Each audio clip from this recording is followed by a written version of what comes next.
اب ہم بات کریں گے خالد علوی صاحب سے، جو کہ دہلی یونیورسٹی کے پروفیسر بھی ہے. تو سر، استقبال ہے آپ کا منصف ٹی وی میں. اور یہ جو صہبائی صاحب کی یاد میں ایک سیمینار جو آرگنائز کیا گیا، آپ ایز اے چیف گیسٹ آپ آئے ہیں، تو کچھ بتائیے تھوڑا سا ہمیں اس پروگرام کے بارے میں. دیکھیے، میں ان لوگوں کو بہت مبارکباد دیتا ہوں کہ انہوں نے امام بخش صہبائی کو یاد کیا.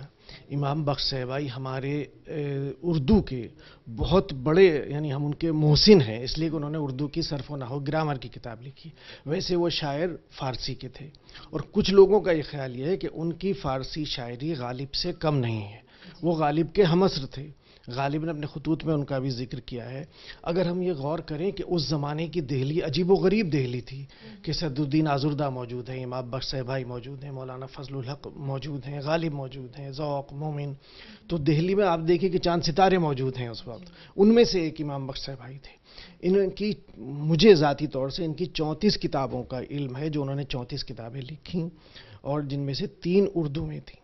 شاعری کرتے تھے، شاعری بھی مختصر سی انہوں نے کی ہے، یعنی اس میں صرف 61 غزلیں ہیں، اور وہ سب فارسی میں ہیں. سر، جیسے کہ غالب صاحب بھی ملازمت کے لیے آئے تھے آپ کے دہلی کالج میں، تو کچھ آپ ان کے بارے میں تھوڑا سا بتائیے. دیکھیے، میں اس کو دوسری طرح دیکھتا ہوں. وہ یہ ہوا کہ اس زمانے میں جو لیفٹیننٹ گورنر تھے، ان کو یہ پتا چلا کہ دہلی میں 3 عالم ایسے ہیں کہ جو فارسی بہت اچھی پڑھا سکتے ہیں، غالب، مومن اور صہبائی صاحب. تو انہوں نے تینوں کو لیٹر لکھے.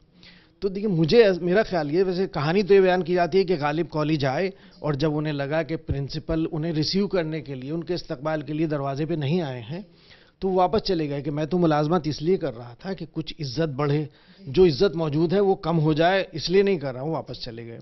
مجھے ایسا لگتا ہے کہ کچھ سماجی دباؤ میں وہ آ گئے ہوں گے کہ چلو ایک بار ہو آتا ہوں.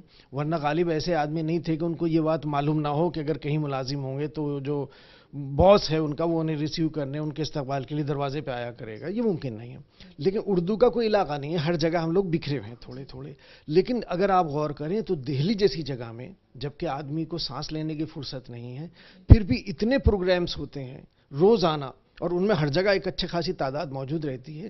میں یہ کہتا ہوں کہ اردو کی مقبولیت میں مشاعروں کا، سیمیناروں کا بہت بڑا ہاتھ ہے. تو یہ تھے خالد علوی صاحب، جنہوں نے ہمیں بتایا کہ کس طرح سے اردو کی خدمت کی جا رہی ہے، اور صہبائی کا جو سیمینار رکھا ہے ان کی یاد میں، تو کس طرح سے ان کے ساتھ ظلم بھی ہوئے تھے، لیکن پھر بھی وہ اپنا نام کر گئے. کئی کتابیں ان کی آئی ہیں، اور غالب صاحب سے تو دہلی کالج کا بہت پرانا ناطہ ہے. تو اسی نوٹ کے ساتھ میں پروین ارشی، منصف ٹی وی کے لیے کیمرہ مین راکش کے ساتھ نئی دلی سے.